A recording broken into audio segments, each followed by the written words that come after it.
सक्तुमिवतित उना पुनन्तो यत्र धीरा मनसा वाचमक्रत।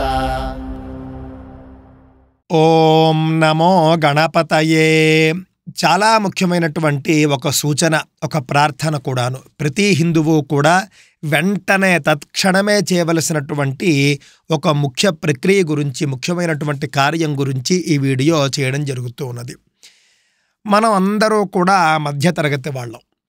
జీవితం అంతా కూడా కష్టపడి, ఒక తండ్రి నేను కష్టపడ్డట్టుగా నా పిల్లలు కష్టపడకూడదు, నేను బీదవాడిగా పెరిగాను, నా పిల్లలు అలా ఉండకూడదు, కనీసం నేను నా పిల్లలకు ఒక భూమో ఒక ఇల్లో ఒక ఆస్తో ఇచ్చుకోవాలి అని జీవితాంతము కూడా రెక్కలు ముక్కలు చేసుకుని కష్టపడి సంపాదించి, అంటే కనీసం 30 ఏళ్ళో 40 ఏళ్ళో జీతాలను దాచుకుని, జీతంలో చాలా ఖర్చులు తగ్గించుకుంటూ దాచుకుంటూ వచ్చి కొన్నటువంటి భూమి కావచ్చు, కొన్నటువంటి ఆస్తి కావచ్చు, వాటిని పిల్లల పేర్ల మీద వ్రాసి ఉంటారు. అప్పుడు హఠాత్తుగా ఒకళ్ళెవరో వచ్చి ఈ భూమి మాది అంటాడు.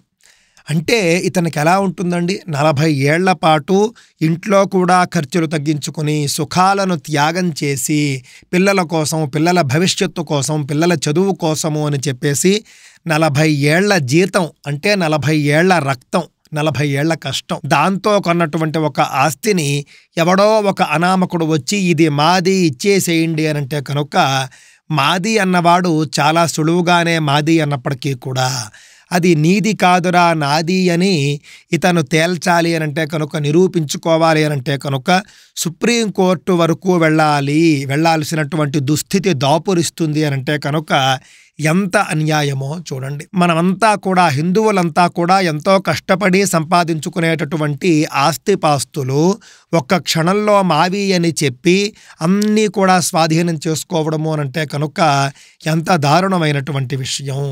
ఆ అధికారాలు కలిగి ఉన్నటువంటిదే వక్ఫ్ బోర్డు. భారతదేశంలో అటండి భారతీయ ఆర్మీ, ఆ తర్వాత భారతీయ రైల్వే, ఆ తర్వాత 3వ స్థానంలో అత్యధిక భూములు ఆస్తులు కలిగి ఉన్నటువంటి ఏకైక సంస్థ వక్ఫ్ బోర్డ్ అటండి. విశ్లేషకులు చాడా శాస్త్రి గారి యొక్క సమాచారం ప్రకారం చూసుకుంటే కనుక, తాజా సమాచారం ప్రకారం కేంద్ర ప్రభుత్వం వక్ఫ్ చట్టంలో భారీ మార్పులకు శ్రీకారం చుట్టింది. ప్రస్తుతం ఉన్నటువంటి చట్టం వక్ఫ్ బోర్డులకు విపరీతమైనటువంటి, అపరిమితమైనటువంటి అధికారాలను కట్టబెట్టింది.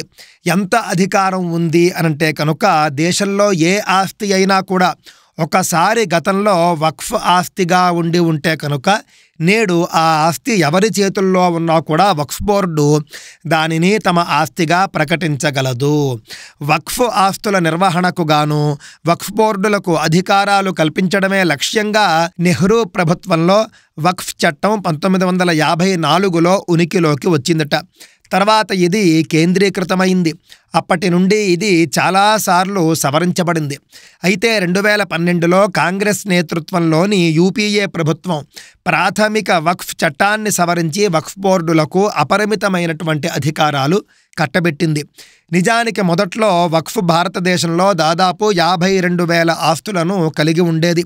అంటే దేశ విభజన జరిగినప్పుడు, నాకు తెలిసి పాకిస్తాన్ వేరే దేశంగా వెళ్ళిపోయినప్పుడు ముస్లింలు ఎవరైనా మేము పాకిస్తాన్లోనే ఉంటాము అని కనుక వెళ్ళిపోతే వాళ్ళ ఆస్తులన్నీ కూడా భారతదేశంలో ఉండిపోతాయి. అలాంటప్పుడు ఆ ఆస్తులన్నీ ప్రభుత్వం స్వాధీనం చేసుకోకుండా వక్ఫ్ బోర్డు అనే దాన్ని ఏర్పాటు చేసి ఏం చేసిందంటే, పాకిస్తాన్కు వెళ్ళిపోయినటువంటి ముస్లింల ఆస్తులన్నీ కూడా ఈ వక్ఫ్ బోర్డు చూసుకుంటుంది, వక్ఫ్ బోర్డు నిర్వహిస్తుంది అని చెప్పేసి ఆ యొక్క బోర్డు ఏర్పాటు చేశారు. ఆ సమయానికి ఆ యొక్క వక్ఫ్ బోర్డుకు 52,000 ఆస్తులు ఉన్నాయట. ఆ సమయానికి 52,000 ఆస్తులను కలిగి ఉంది. 2009 నాటికి 4 లక్షల ఎకరాల్లో 3 లక్షల రిజిస్టర్డ్ వక్ఫ్ ఆస్తులు ఉన్నాయట.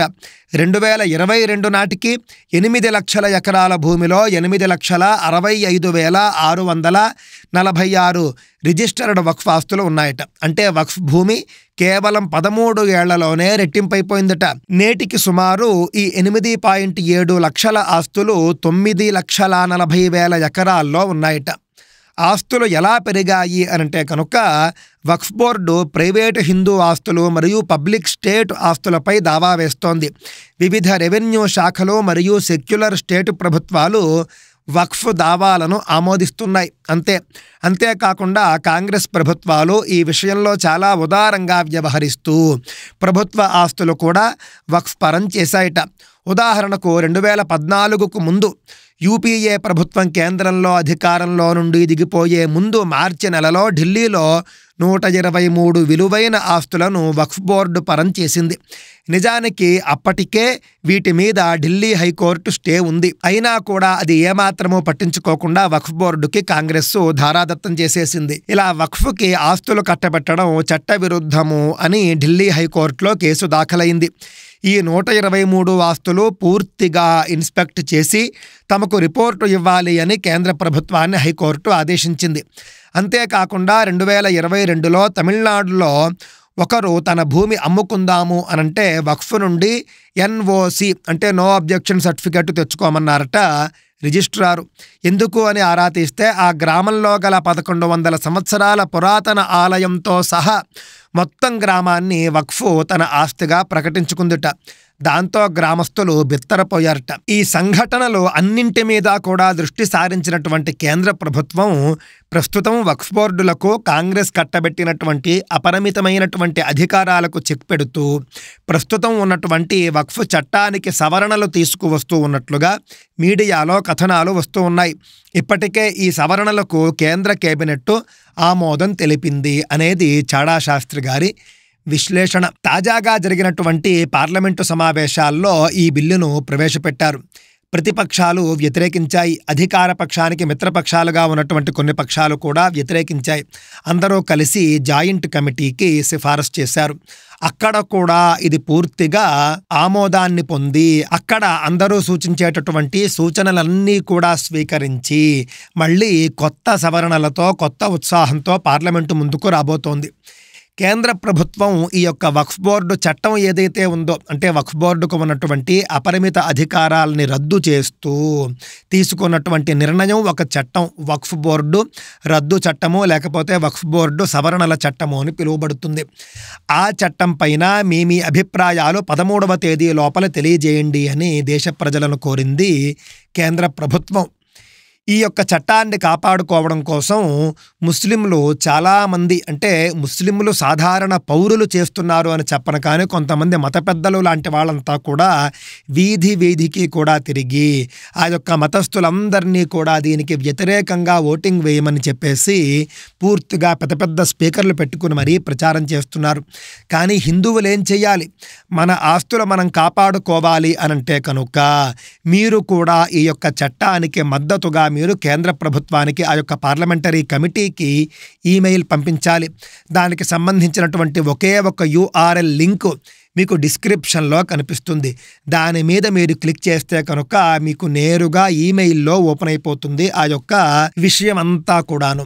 దాని కింద మీరు కేవలం మీ పేరు వ్రాసి అంటే డిజిటల్గా మీరు సంతకం చేసి ఈమెయిల్ సెండ్ చేస్తే చాలు, మీరు కేంద్ర ప్రభుత్వానికి మీ మద్దతు తెలియజేసినట్లే. తప్పక ఈ విధంగా చేయండి. ఏమాత్రము కూడా ఆలస్యం చేయకుండా ఈమెయిల్ చేయండి. ఈమెయిల్ ద్వారా ఆ యొక్క వక్ఫ్ బోర్డును రద్దు చేసే ప్రయత్నం చేయండి. దానికి మద్దతు పలకండి. మీ ఆస్తుల్ని కాపాడుకోండి. నేను చేశాను, మీరు చేయండి. స్వస్తి.